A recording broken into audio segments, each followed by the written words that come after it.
Hi, wir sind Zoe und Merlin, selbstständige Filmemacher, und wir bauen aus diesem Sprinter unser eigenes Zuhause.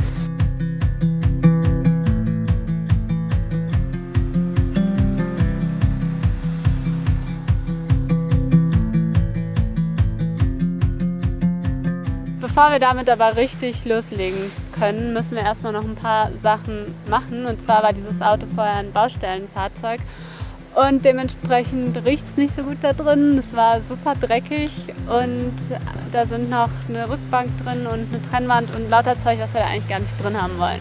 Gestern haben wir es schon geschafft, hinten die Rückbank rauszunehmen.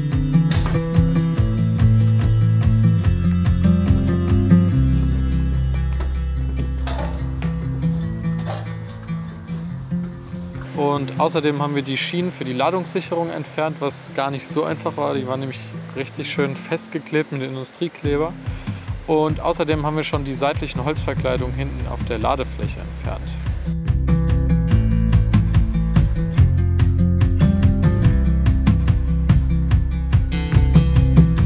Für heute haben wir uns jetzt vorgenommen, die Trennwand rauszuschrauben, die Deckenverkleidung im vorderen Bereich, das ist nämlich auch so eine Fließdecke vorne, und die Bodenplatte zu entfernen. Mal sehen, ob wir das alles schaffen. Für das Blechregal, was wir gestern rausgenommen haben, haben wir alleine schon bestimmt eine Stunde gebraucht, bis das draußen war. Also im Dunkeln. Das dauert alles ein bisschen länger, als man denkt erstmal.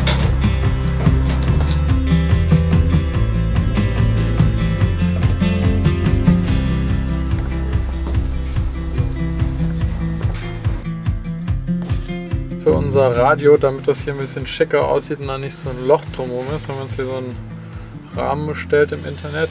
Aber weil wir auch einen USB-Anschluss haben wollen, habe ich jetzt noch ein kleines Loch reingebohrt und reingefeilt, damit wir unser Handy anschließen können und laden können während der Fahrt.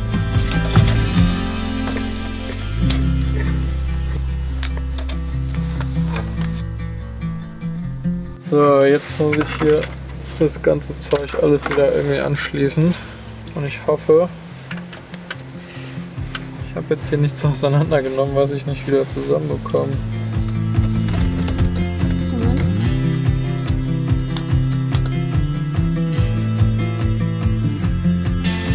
Im nächsten Schritt reißen wir jetzt hier die Wand hinter mir raus und da freuen wir uns schon seit Anfang an drauf, weil wir dann bestimmt nochmal ein Drittel an Fläche hier hinten dazu gewinnen.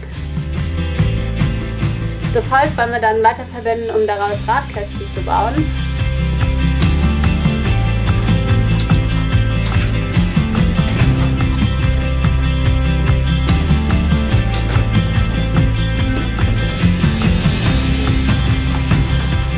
Ich versuche jetzt hier eine Schraube rauszusprengen mit einem Metallbohrer, habe ich noch nie gemacht. Ich wusste bis vorhin nicht, wie man hier die Aufsätze wechselt. Aber gut, man lernt ja immer dazu.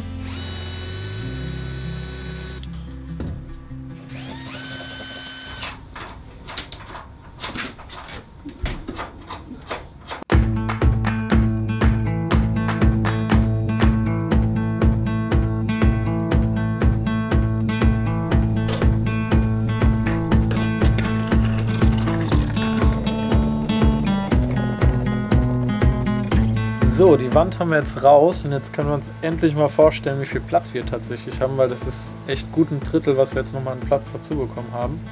Das Einzige, was jetzt von der Wand noch übrig geblieben ist, sind hier unten diese Aluleisten, die sind leider alle vernietet, das heißt mit Metallbohrern rausbohren.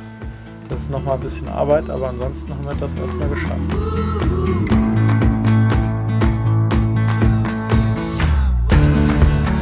Als nächstes wollen wir uns dann um die Deckenverkleidung kümmern. Die Deckenverkleidung hier über mir ist dieselbe wie vorne in der Fahrerkabine. Und die machen wir jetzt auch raus, weil wir nämlich hier hinten alles komplett erstmal raus machen wollen, dass wir hier wirklich von Null starten können.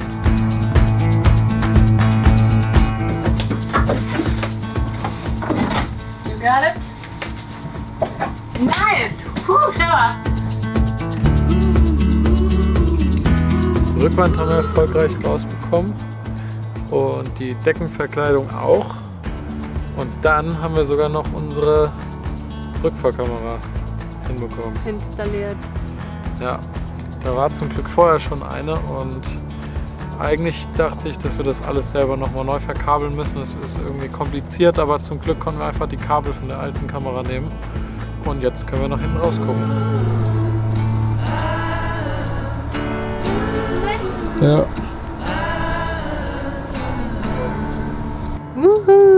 Ziemlich gut.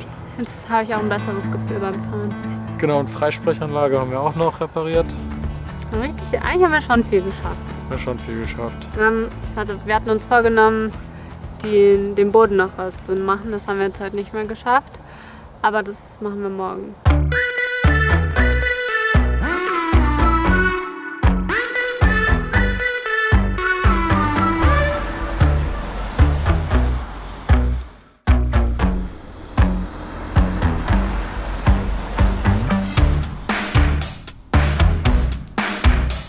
Nachdem wir es gestern nicht mehr geschafft haben, den Boden noch auszureißen, ist das der Plan für heute. Mal sehen, ob das auch wirklich so funktioniert, weil es war eigentlich kein Regen angekündigt bis heute Mittag, aber ich glaube, es geht gleich los. Deswegen müssen wir uns ranhalten. Ja, und wenn wir es tatsächlich schaffen, den Boden jetzt noch rauszureißen, dann gucken wir uns mal an, wie das da drunter aussieht. Ist bestimmt dreckig. Hoffentlich nicht rostig.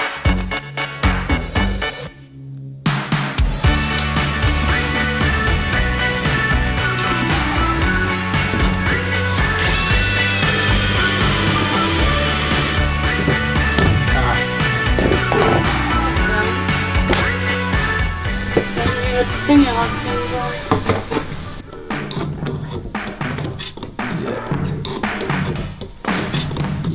Wir haben richtig großes Loch im Boden jetzt. Aber ich habe das Ding hier rausbekommen.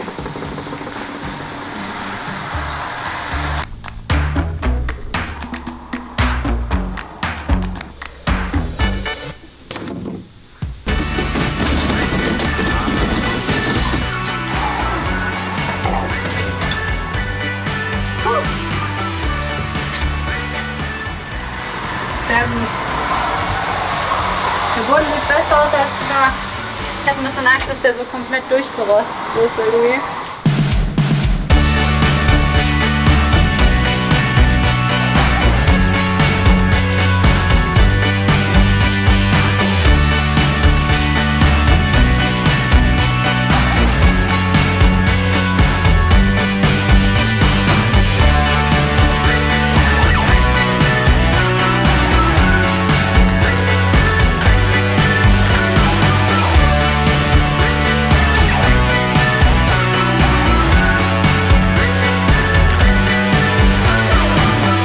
Wir waren mit dem Auto jetzt schon zweimal in der Waschstraße und egal wie oft man hier durchsaugt und durchfegt, es kommt immer neuer Dreck zum Vorschein.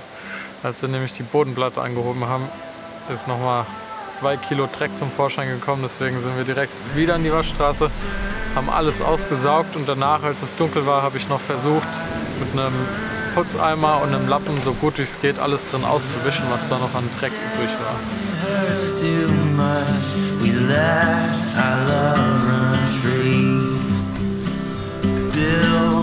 Das war auf jeden Fall nicht unser letzter Trip zur Waschstraße, so viel ist sicher.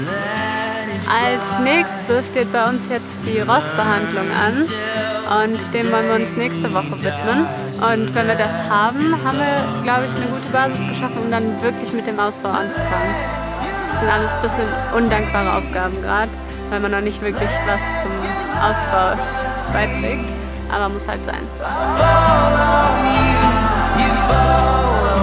Wir werden jetzt versuchen, hier drin noch die letzten Klebereste zu entfernen und wir sehen uns nächste Woche.